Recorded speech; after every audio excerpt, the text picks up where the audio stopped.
오늘 우리에게 주신 하나님의 말씀은 마태복음 20장 17절부터 34절의 말씀입니다.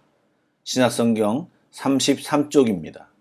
마태복음 20장 17절부터 34절의 말씀을 드라마 바이블로 낭독합니다.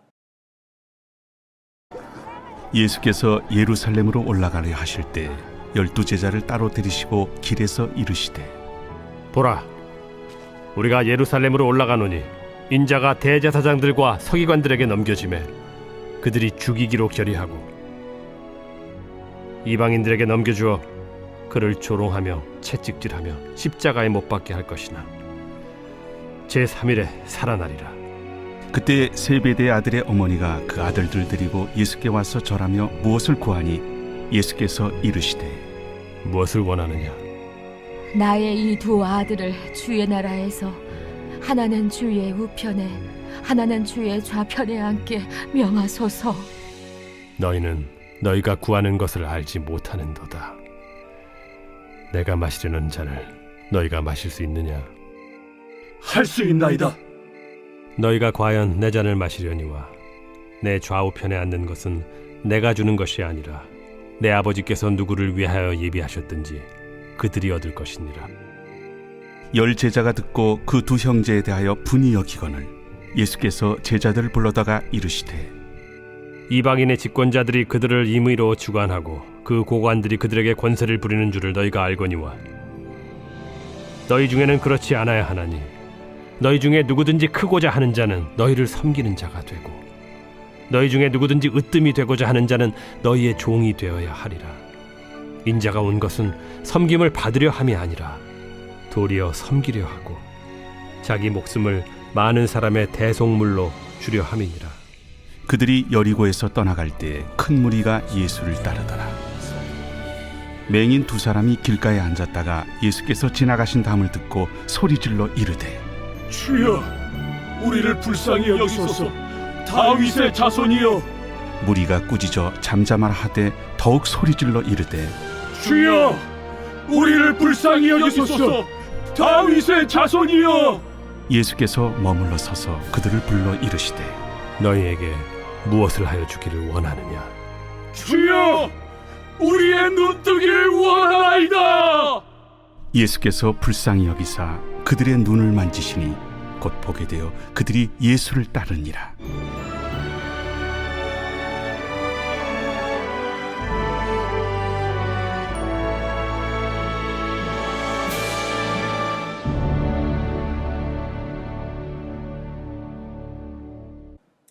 좋은 아침입니다. 오늘도 주로 인하여 자유함을 누리시며 주님이 주시는 은혜가 풍성한 하루가 되시길, 주님이 여러분을 보호하시고 인도하심을 우리의 삶 속에서 발견하는 귀한 하루가 되시길 축복합니다. 아멘. 저희들이 성경을 읽을 때 상황과 예수님의 말씀을 따라가다 보면 자주 큰 맥락을 놓치는 경우가 있습니다. 지금 저희들이 읽는 부분은 어떤 부분일까요? 마태복음 19장 20장은요, 예수님과 제자들이 예루살렘을 향하여 가는 여정 속의 일들을 다루고 있는 부분입니다. 아시는 대로 이제 예루살렘에 도착하면 예수님의 마지막 사역인 십자가의 죽음으로 가는 상황인 것입니다.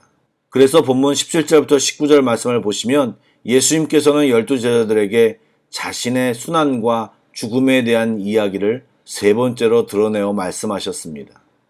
앞서 예수님이 이미 두 차례 죽음을 예고하셨지만 이제 곧 이루어질 이야기를 좀 더 구체적으로 말씀하신 것 같습니다. 특별히 17절에 보시면 이 대화를 길에서 되어진 이야기임을 보여주고 있습니다. 이것은 제자들이 인식하지 못했지만 그만큼 고난과 죽음의 상황이 임박했음을 보여주고 있는 것입니다. 그리고 연이어 나오는 세베대의 아들 어머니의 부탁의 내용을 살펴보면 이 상황 속에 있는 주님의 마음이 느껴지고 당시 예수님 주변의 사람들이 예수님에 대한 이해가 얼마나 부족했는지를 단적으로 알 수 있습니다. 예수님을 믿는다고 하면서 그리고 우리를 위해 이 땅에 오신 하나님의 아들을 직접 대면하여 말씀을 듣고 있으면서도 그리고 세 번이나 구체적으로 자신의 순환과 어떻게 죽을 것인가에 대해 예수님이 직접 말씀하셨는데도 예수님의 주변 사람들은 여전히 자기중심적 사고로 충만했습니다. 본문에서는 세베대의 어머니만 그런 모습을 보여주고 있는 것 같지만 당시 제자들을 비롯하여 많은 사람들이 예수님을 믿는다고 하면서 그분의 영광과 사역에는 관심이 없고 내 욕심, 자기가 얻을 유익을 생각하며 자기중심적 생각만 하고 있음을 대표적으로 보여주고 있는 것입니다. 예수님도 말씀하셨지만 야고보와 요한 그리고 이들의 어머니는 자신들이 구하는 것이 진정으로 무엇인지를 알지 못했습니다. 고난의 잔을 마실 수 있느냐는 예수님의 질문에 그들은 할 수 있다라고 호기롭게 대답했지만 이것이 무엇인지 모르고 대답했습니다.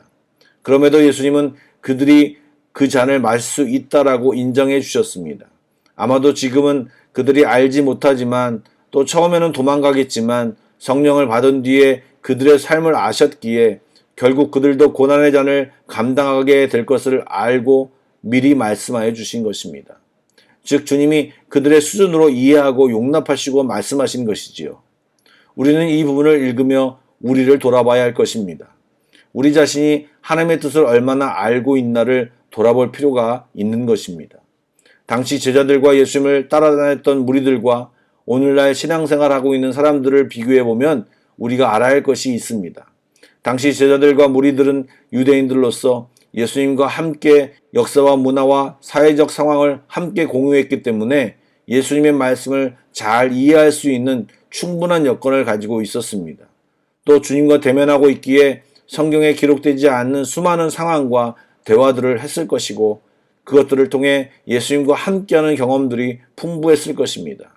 오늘날의 저희들은 어떻습니까?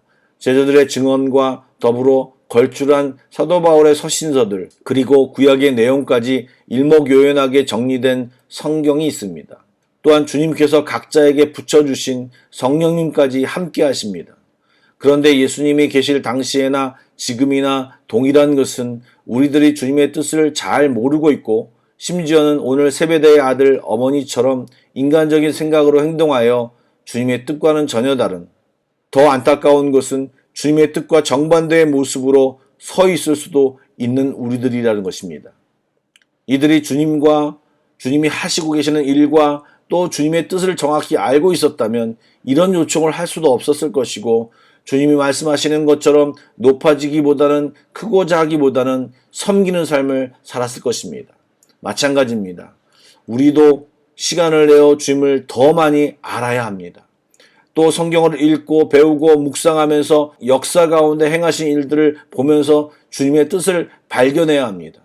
또 기도하며 나를 향하신 그리고 내 삶 속에서 주님이 원하시는 구체적인 하나님의 뜻을 발견해야 합니다. 그리고 여러분, 왜 뒤이어서 맹인 두 사람 이야기가 나오는지 여러분 아십니까?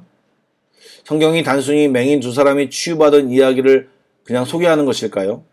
이런 치유 사건이 굉장히 많았을 텐데 왜 이 시점에서 이 이야기를 적어 놓았을까요?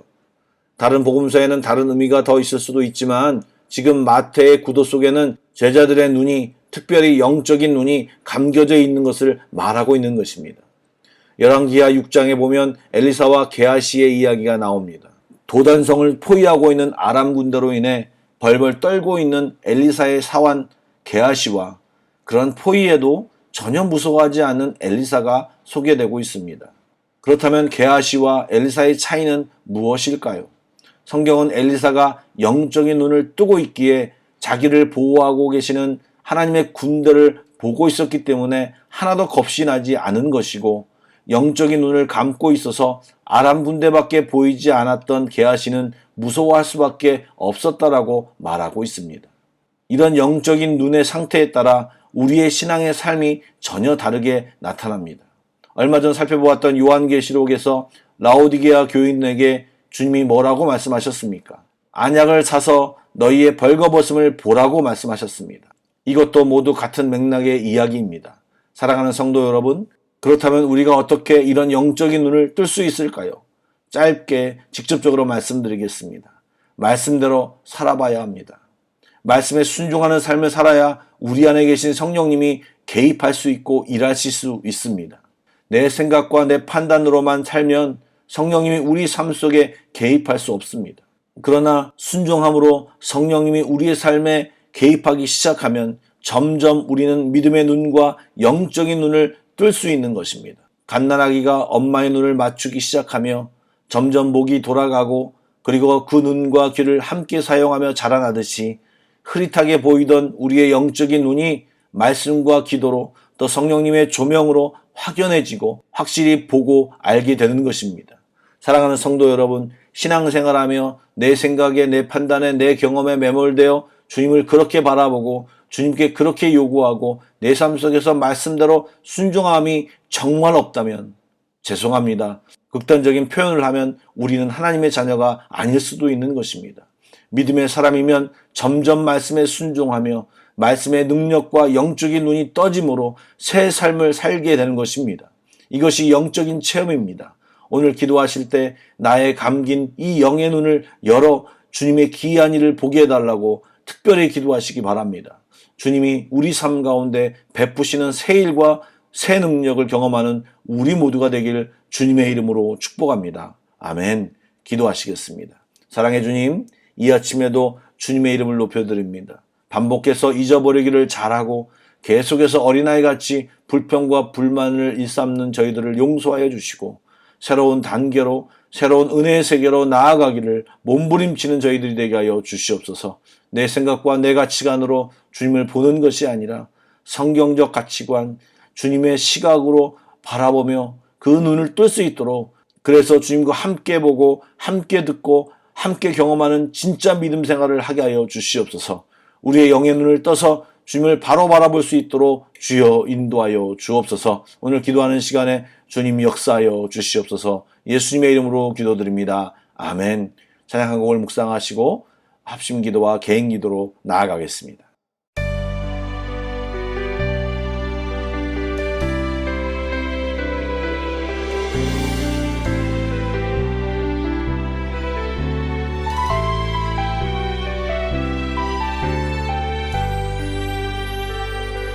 보소서 주님, 나의 마음을 선한 것 하나 없습니다. 그러나 내 모든 것 주께 드립니다. 사랑으로 안으시고 날 새롭게 하소서. 주님 마음 내게 주소서. 내 아버지 주님 마음 내게 주소서. 나를 향하신 주님